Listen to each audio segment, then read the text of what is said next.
बिस्मिल्लाहिर्रहमानिर्रहीम। अस्सलाम वालेकुम। मेरा नाम ज़बीन शहबाज़ है और आप मेरा यूट्यूब चैनल देख रहे हैं। नाज़रीन, आज के इस व्लॉग में कुछ अहम चीज़ों के हवाले से बात करेंगे। एक तो गुज़िश्ता रोज़ भारत को मुँह की खानी पड़ी है और सीज़ फायर हुआ, उसके बाद भारत की जानिब से खिलाफवर्जी भी की गई।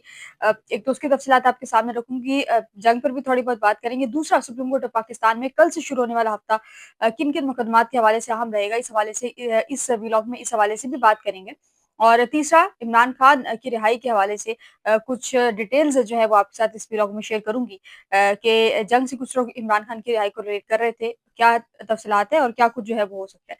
सबसे पहले बात करेंगे पाक-भारत कशीदगी के हवाले से। लेकिन व्लॉग शुरू करने से पहले अगेन एक गुज़ारिश है कि अगर आपने अभी तक मेरा यूट्यूब चैनल सब्सक्राइब नहीं किया तो उसको सब्सक्राइब कर लीजिए और कमेंट सेक्शन में अपनी कीमती राय से ज़रूर आगाह किया कीजिए।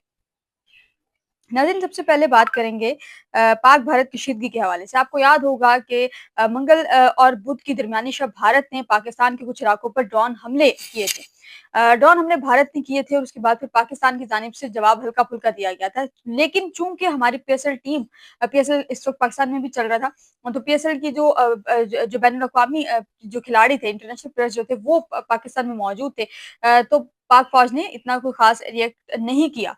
लेकिन हमारी पाक फ़ौज और जवानों ने यहाँ पर उनको एप्रिशिएट करना बनता है, क्योंकि जिस बहादुरी के साथ उन लोगों ने लड़ा है वो काबिल-ए-दीद है। भारत की जानिब से हमला किया गया और पाकिस्तान ने उसका मुँह तोड़ जवाब दिया और भारत ने पाकिस्तान पर तकरीबन 2 दिन मुसलसल भारत रात के अंधेरे में हमला करता रहा, लेकिन पाकिस्तान ने एक ही दिन, परसों सुबह फजर के बाद जो है वो नहीं, कल सुबह फजर के बाद हमला शुरू हुआ। ऑपरेशन जो है वो शुरू हुआ, ऑपरेशन बुनियाद मरसूद शुरू हुआ और वो ऑपरेशन 12 घंटे से भी कम वक़्त जारी रहा और भारत ने घुटने टेके और भारत ने डोनाल्ड ट्रंप से जाकर राब्ता किया कि हमारी जो मामलात हैं वो हल कराए जाएँ और सीज़ फायर का जो मुआहिदा है वो कराया जाए। सीज़ फायर फिर हो गया था कल के व्लॉग में।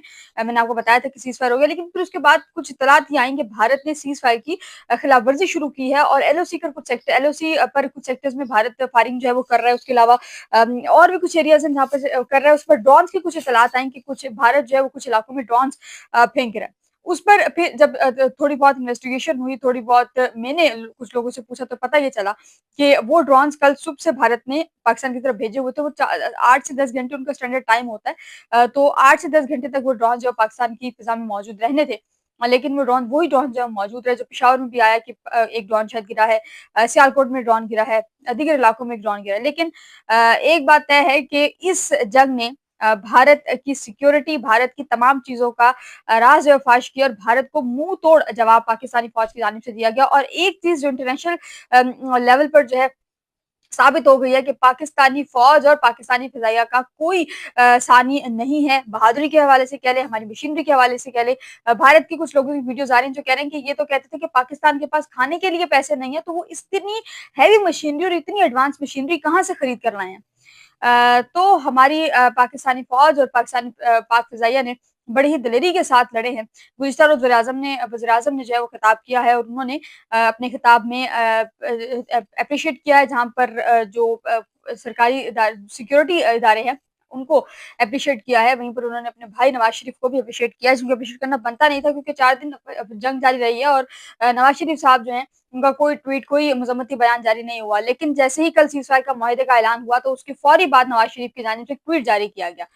नवाज़ शरीफ के बाद उनकी बेटी मरियम नवाज़, आप अंदाज़ा ये कर लें कि नवाज़ शरीफ जो कि पाकिस्तान के वज़ीर-ए-आज़म रहे हैं तकरीबन 3 से 4 दफ़ा, उनकी बेटी जो इस वक़्त पंजाब की वज़ीर-ए-आला हैं और उनके भाई जो इस वक़्त वज़ीर-ए-आज़म पाकिस्तान हैं। उस नवाज़ शरीफ की जानिब से कोई तरदीद, कोई मज़म्मती बयान जो है वो भारत के लिए जारी नहीं किया गया। क्यों? क्योंकि मोदी जो है वो उनका दोस्त था। नाज़रीन, दूसरा, आज के इस व्लॉग में जो है वो बात करेंगे। अब ये है कि 7:30 बजे आसिम मुनीर डीजीआईएसपीआर जो है वो और उनके साथ और जो सिक्योरिटी अफ़सरान हैं, वो अब से कुछ देर बाद इनके 7:30 बजे खिताब करेंगे और उस खिताब में वो जो कुछ हुआ है, जो नुकसान हुआ है, उससे भी आगाह करेंगे और डेफ़िनिटली जो अपनी पाकिस्तान की जो फ़ातह है इस जंग में, उसका बाज़ाब्ता तौर पर जो ऐलान है वो अब से कुछ देर बाद हो जाएगा। नाज़रीन, दूसरा बात करेंगे सुप्रीम कोर्ट ऑफ पाकिस्तान से आइंदा हफ्ते के हवाले से। आइंदा हफ्ता सुप्रीम कोर्ट ऑफ पाकिस्तान से इंतहाई अहमियत का हामिल रहेगा, क्योंकि आइंदे हफ्ते में इस्लामाबाद हाई कोर्ट में जो सीनियरिटी वाला मामला है उसमें कोई डेवलपमेंट हो सकती है। मुनीर मलिक साहब के दलील इस वक्त जारी हैं, वो ये अपने दलाइल जो है वो जारी रखेंगे। लेकिन मुनीर मलिक साहब के अलावा जो है वो बाकी जो वकला है वो भी ज़ाहिर है अपने दलाइल देंगे। लेकिन अगर बेंचेस के हवाले से देखा जाए तो इस दफ़ा प्रिंसिपल सीट यानी कि इस्लामाबाद में 9 benches supreme court of Pakistan में समाअत करेंगे। अच्छा, चीफ जस्टिस याह्या फरीदी साहब ने वो पहले दिन से जब से चीफ जस्टिस बने हैं उसके बाद ज़ाहिर है चीफ जस्टिस है तो वो उनके पास जो पावर्स हैं उसको यूज़ तो करते हैं। चीफ जस्टिस साहब ने मियां गुल हसन औरंगजेब साहब को जो है वो अपने तक ही रखा है और मियां गुल हसन औरंगजेब को अपने बेंच से सेपरेट नहीं होने देते पहले दिन से। जब से मियां गुल हसन औरंग उनकी एक तो अपॉइंटमेंट बड़ी सरप्राइज थी और अपॉइंटमेंट के बाद मियां गुल हसन औरंगजेब साहब को चीफ जस्टिस अपने बेंच से सेपरेट नहीं करते। अब आइंदा हफ्ते का जो कॉजेज है उसमें 12 मई को चीफ जस्टिस और जस्टिस शफी सिद्दीकी मुकदमा सुनेंगे, जबकि जस्टिस मियां गुल हसन औरंगजेब 13 मई से चीफ जस्टिस के साथ बेंच में अवेलेबल होंगे। इसके अलावा बेंच 2 में जो जस्टिस मंसूर अली शाह साहब हैं और जस्टिस मंसूर अली शाह साहब के साथ जस्टिस अकील अब्बासी होंगे। जस्टिस मुनीब अख्तर हैं, जस्टिस मियां गुल हसन औरंगजेब हैं जो कि 12 मई को मुकदमात सुनेंगे। 13 मई को जस्टिस मुनीब अख्तर हैं, जस्टिस शकील अहमद हैं। इसके अलावा बेंच 5 में जस्टिस अतर मनल्ला हैं, जस्टिस इरफान सआदत है, जस्टिस शहजाद मलिक हैं। बेंच नंबर 6 में जस्टिस शाहिद वहीद हैं, जस्टिस मुजर्रत हिलाली हैं, जबकि बेंच नंबर 7 में 3 रुकनी बेंच समाअत करेगा जिसमें जस्टिस नईम अख्तर खान शामिल हैं, जस्टिस सलाउद्दीन पन्होर हैं और जस्टिस आमिर फारूक शामिल हैं। और बेंच नंबर 8 में जस्टिस हाशिम काकर और जस्टिस इश्तियाक इब्राहिम जो है वो समाअत करेंगे, जबकि बेंच नंबर 9 में एडहॉक जजेस जो है वो समाअत करेंगे। सुप्रीम कोर्ट में गर्मियों की छुट्टियों का ऐलान किया जा चुका है और 15 जून से गर्मियों की छुट्टियां शुरू होंगी। 1 महीना कम किया गया लेकिन फिर भी जो गर्मियों की छुट्टियां हैं वो होंगी। अब आते हैं मुकदमात की तरफ। नाज़रीन, आपको याद होगा कि नूर मुकद्दम एक लड़की थी जिसको एक मुबैना तौर पर उसका बॉयफ्रेंड था, उसने कत्ल किया था। नूर मुकद्दम के जो मुल्ज़िम था ज़ाहिर जाफ़र, उसको सज़ाए मौत हुई थी डिस्ट्रिक्ट कोर्ट से। जो सज़ा दहशतगर्दी अदालत होती है वहाँ से उसको सज़ाए मौत हुई थी। ज़ाहिर जाफ़र के वालिद ने सुप्रीम कोर्ट में अपील दायर किया की थी और उस अपील पर समाअत जो है वो अब होगी इस हफ्ते। नूर मुकद्दम का जो केस है उस पर 3 रुकनी बेंच जस्टिस हाशिम काकड़ की सरबराही में जो है वो समाअत करेगा और 13 मई यानी कि मंगल के रोज़ इस पर समाअत होगी। केस में जो है वो सज़ा याफ्ता मुजरिमान की अपीलों पर भी समाअत होगी और ज़ाहिर जाफ़र ने नूर मुकद्दम को इस्लामाबाद में तशद्दुद के बाद और बड़े बदतरीन तशद्दुद के बाद ज़ाहिर जाफ़र ने कत्ल किया था।